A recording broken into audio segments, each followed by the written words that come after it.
May 24th, 1892. Dear Martha, I stayed inside the wagon when the guard left. I had to wait until things calmed down. I found as much food as I could in the dark and stuffed myself. I brushed my hair with Mama's hairbrush and braided my hair into braids again. I rested on the pallet. I filled my pockets with lemon drops. I found Mama's neck pouch where she kept her money when she used to sell eggs back in Salter's Grove. When I thought it was safe, I lit the candle again. I had to see in order to write to Mama and Pap. I wrote quickly. Dear Mama and Pap, I knew you were alive, even though they say you're dead. I took the land deed because they might sell the wagon before you get here, but no one knows about our secret compartment but us. I took some of the money. I left the rest for you because you will need it to travel. Miss Melman has Gurley and Gabriel. Captain Walsh has Jeb in January. If I don't find you in the next few days, I'll go to our kinfolk, Daniel Bodainn. Love, Teddy. P.S.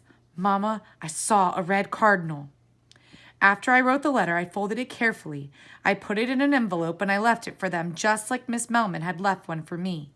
I pictured Mama and Pap finding the letter and then coming to find me.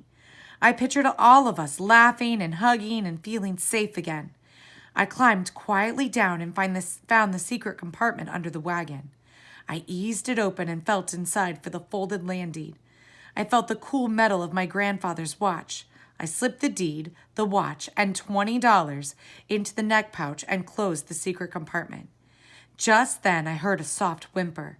It was coming from right there beneath the wagon. I listened again. It was coming from inside the hammock. I reached my hand in and felt something furry. Ethelbert! I was so surprised. I almost called out his name. My sweet Ethel was guarding our wagon, waiting for me to come home. He found me for the second time. His whimpers turned from pitiful to joyful. Before I could stop him, he barked a loud, happy bark. One of the guards called, "What's that?" Another soldier said, "It's probably that dog that's been hanging around begging. When you shoot that rattlesnake, please put that dog out of his misery too." We have to get away. We're both in danger. I hung the neck pouch around my neck, took up my bundle, and slipped away into the woods. Ethel followed.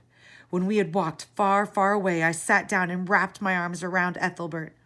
I said, "Ethelbert, good dog, you loyal, brave dog." He whined and whined, trying to tell me what a rough time he had had. I shared my jerky with him. He gobbled it greedily. I said, "You're hungry." I thought of how confusing and terrifying the past 2 weeks must have been for him. I wondered if anyone has fed him. I wondered if he had thought that he had been abandoned. I wondered if anyone had been cruel or mean to him. I buried my face in his fur of his neck. "I won't leave you again," I said. "Ethelbert will help me find Mama and Pap. I know it. Love, Teddy."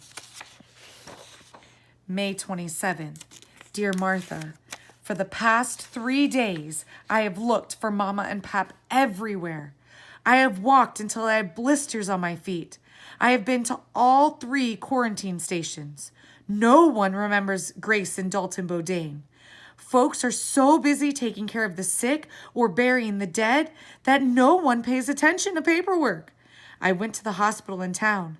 They said they didn't allow patients from any of the wagon trains. I checked with the sheriff, the preacher, and the undertaker. I checked out the telegraph office and at the school.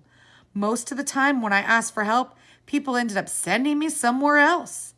This afternoon, Ethel and I bought our dinner. I'm trying to make my money last. I bought an orange for 2 cents, a roasted turkey leg for a dime, and a big baked potato for a nickel. Oh, I splurged and bought a giant dill pickle for a nickel too, and some milk. I forgot that. I bought a little bottle of milk for a nickel. Anyway, I had seen a grassy field out behind the feed store, and we went there to eat our supper. There's a spring nearby, and Ethel likes to drink from it. When I saw it earlier, the field was empty, except for a few geese. But this afternoon, there was a giant piece of colored cloth spread out across the field. A woman was fussing with the cloth, tugging and pulling it. She had gray curly hair and wore trousers like a man and a vest. She was spreading the cloth this way and that way, talking to herself. Ethel and I watched her while we ate. She was a curious sight.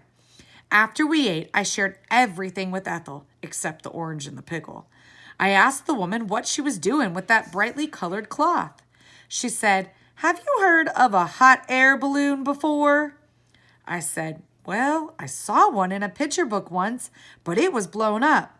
She made a face and said, "Well, this one would be blown up, except it has a huge rip in it, and it's going to take me 7 forevers to sew it up by myself. That means I'm off schedule and can't leave in the morning.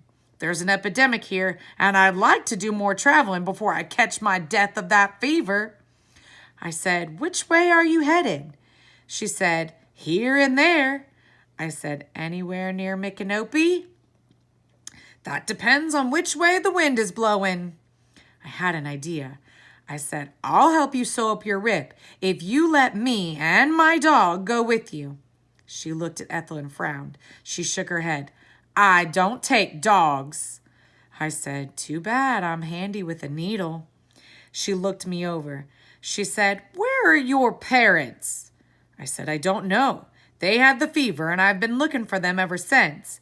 I've looked just about everywhere. I have some kinfolk in Micanopy, so I guess I'll go there." She said, "Does your dog stink?"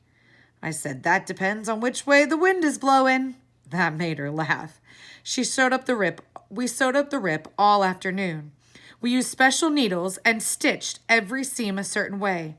I tried to sew carefully because Dr. Winklepleck, that's her name, said our lives depended on it.